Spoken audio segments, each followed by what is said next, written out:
Oh yes. Hello everybody, this is P-Town. Welcome back to Minecraft Math Magic, my tutorial series where I show you cool stuff, build it, and then show you guys how to build it. I don't know if you think it's cool and you build it too, we all have a lot of fun. Today's idea is a little bit different. Sorry, I keep cracking up because the explosions in the background. This is a bit of a hybrid farm.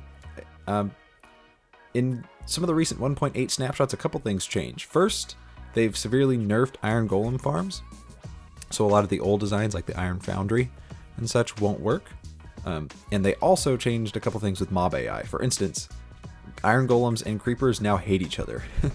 And they will do everything they can to attack each other, which we can use to our advantage. So, there goes again. So cool. So using that, come up with, whoa, crazy arrows. I've come up with a farm that is kind of a hybrid between a mob farm and an iron farm. It'll give you all of the mob drops you'd expect. It works with spiders as well, so you get that too. Witches, you get their occasional drops as well. And of course, if this is the only water you have in your world, you'll also see some squid spawning on occasion, so you get some ink sacks too, which is nice. And of course, the iron and the poppies that we all know and love. In fact, we should be seeing some. Oh, missed it. So yeah, what's really cool about this farm is that it's both effective and entertaining. I'm thinking about building this in my single player world just to have, you know, a source of explosions constantly going off in the background. Because you can hear explosions up to 64 blocks away, I believe. So where this slab is, this is the outer range of the hearing distance of explosions, which is a long ways away, as you can see. So yeah, if this is a farm you would be interested in building, stay tuned because I'm going to show you. Oh, and one last thing.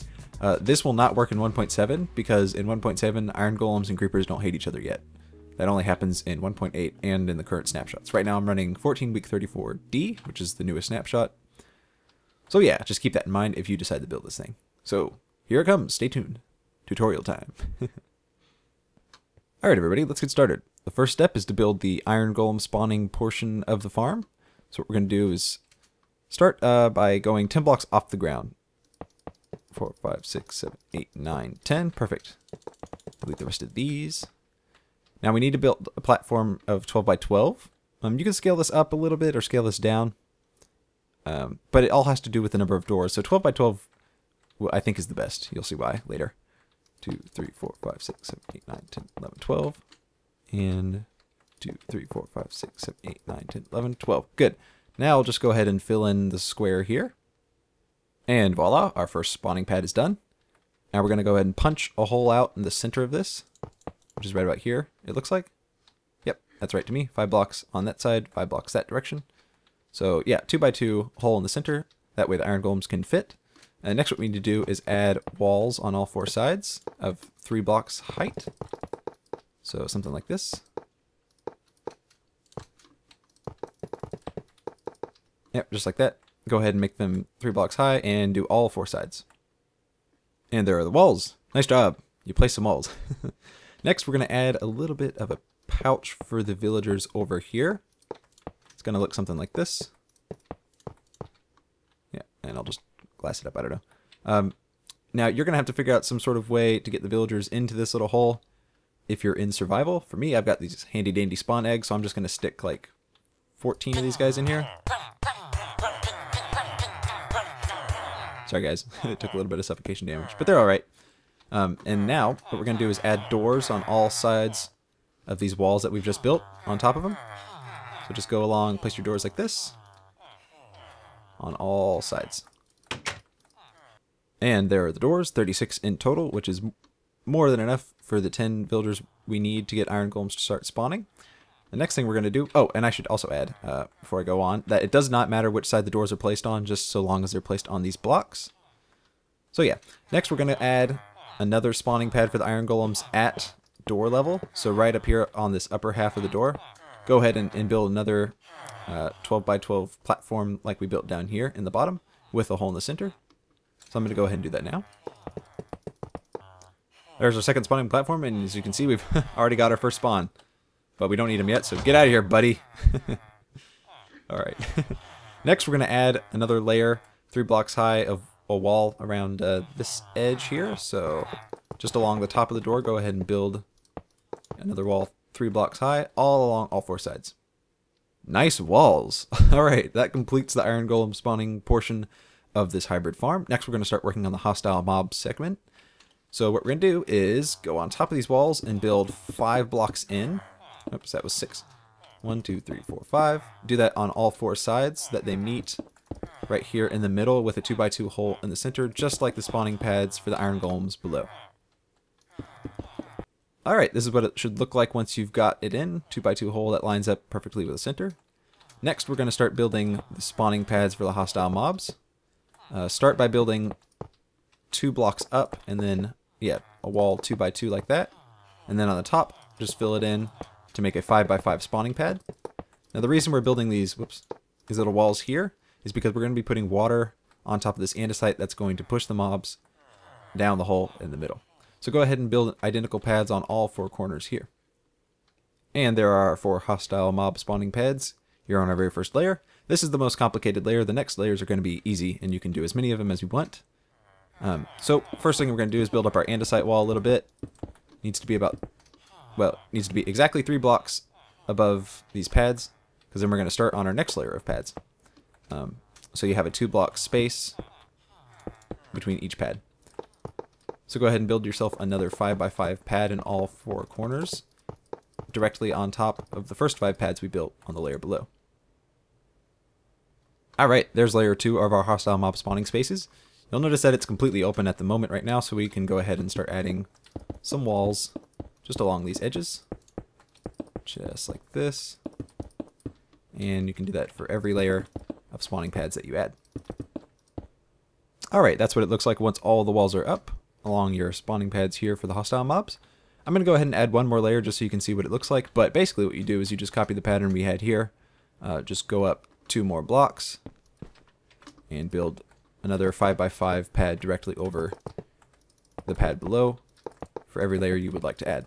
I don't think you would need any more than 5 to 10 layers, probably 5. What really affects hostile mob spawn rates is how well you've got all your caves and dark spaces around this tower lit.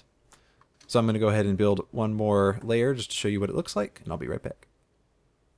And there's another layer of spawning pads just like that. Another 100 spawning spaces. Pretty simple, right? Now, I need to point out one very important detail. You'll notice that the edge of the spawning pads wall here lines up exactly with the doors here. There's no blocks overhanging, and that's because if there was any blocks like out here, it would wreck the village that we've, like this simulation village we've got set up for spawning iron golems. So just be aware of that, you need to have a clear view to the sky, at least like 5 blocks out from here. So that block's okay, but all of the blocks I just deleted were not. So just keep that in mind.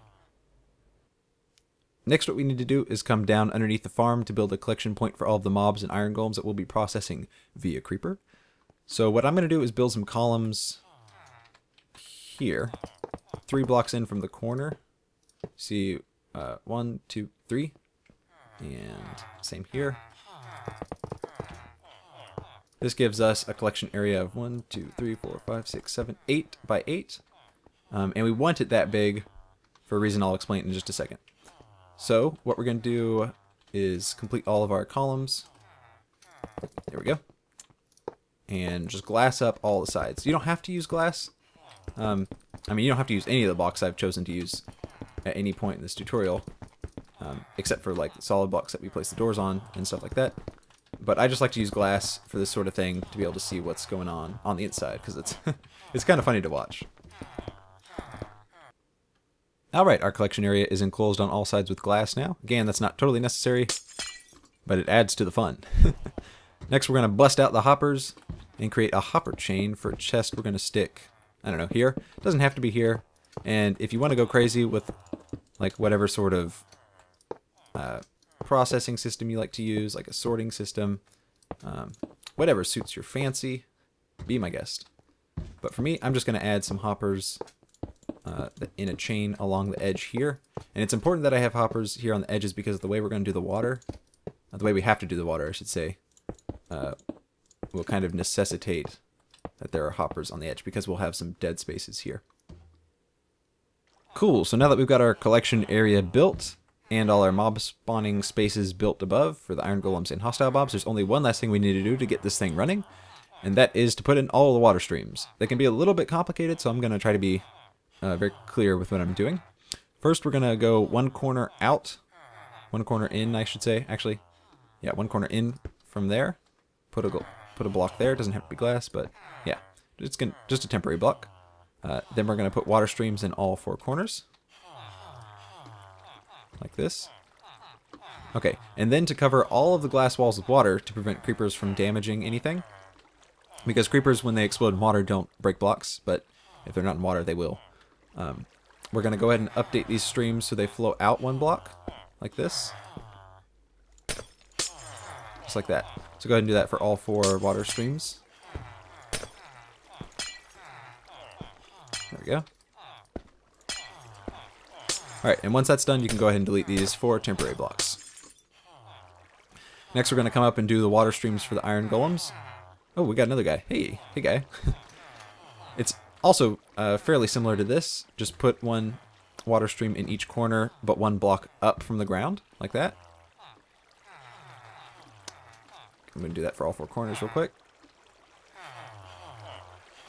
Now, see, this guy may not get pushed down. Yeah, because the water's not flowing far enough. So we're also going to update these streams by one block.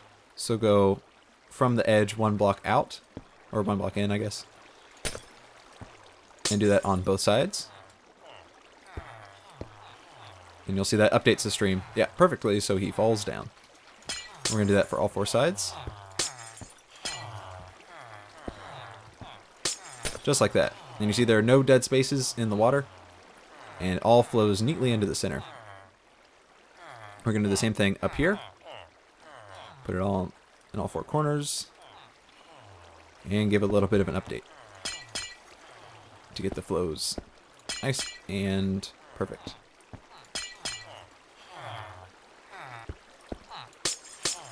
Very nice. Only 4 more water streams to add. But first, because this is not 8 blocks long, we're going to need to do a little sign trick. You place a sign on one block here. Then by right clicking, you can place another sign there. A sign on top of that. A sign on top of that one. And another sign on that one. So that all 4 blocks have a sign in their place. Well, all 4 of these holes, I guess, have a sign above them. Then we're just going to place water here. There, and there. And that's all the water. Last thing we need to do is give their pathfinding a little bit of a boost. Put some, not hoppers, trapdoors on all of these edges. Just like this. Yep, there we go. And do that for all the spawning pads on every layer you build. Now, you're probably wondering, why don't I put trapdoors all like, hey, willy-nilly like this? Well, you don't need it. The way mob pathfinding works is, if a mob spawns here, for instance, he's going to try to find an area to walk to in a radius of like 32 blocks, I believe. And trapdoors act as a connecting block between those pathfinding areas. So if he pathfinds to this spot here, if there were trapdoors here, he would just walk to that. But it's faster if he just walks to the middle. So he's going to pathfind like this. There. And that way, you know, instead of having to bob slowly through the water streams, we take advantage of his natural pathfinding to get him closer to the middle so he falls down even faster. So go ahead and add all the trapdoors to all of your spawning pad layers for the hostile mobs. And there you go. We got trapdoors on all of the layers we want to use. I'm not going to use this top layer because, just for the sake of tutorialing, I'm only going to use 2 layers. But if I were you building this in like a vanilla situation somewhere on a server, I would do at least 5 layers, somewhere between 5 to 10 layers. And I would do a fantastic job trying to light up all the caves, because that's what's really going to help you get good spawn rates with a hostile mob system. So we just need to make this dark enough by covering it up. So we'll go ahead and do that. Alright everybody, we got a lid on top of the farm here, making things dark enough inside for hostile mobs to spawn. And they be spawning like crazy. The only thing we need to do is wait for an iron golem to spawn inside of our village here. And that way the creepers can start killing things en masse. For that reason, this makes this not quite the most efficient farm. It is the most entertaining. But yeah, it does take a while for mobs to die if there isn't an iron golem in here causing creepers to blow up. But that doesn't mean that they won't die. As you can see, they have a habit of getting stuck in the walls of water that we created inside our collection area and suffocating. So even if there isn't an iron golem currently in the chamber, you will continue to receive mob drops, which is pretty cool. Alright, we got an iron golem. Oh yeah, and some explosions happening already. Here it comes. Oh yeah. And there you have it, your very own creeper-powered iron and mob farm. Hope you guys enjoyed this tutorial. I know I did. What's really cool about this to me is that you just have a constant, near constant source of explosions going off in your world all the time, as long as you're within 64 blocks of this thing. So it's a ton of fun. Not the most efficient, but definitely the most entertaining, for me at least. Hope you guys enjoyed this tutorial. Check out my other ones if you are so inclined. And this is P-Town, and I will see you guys again next time.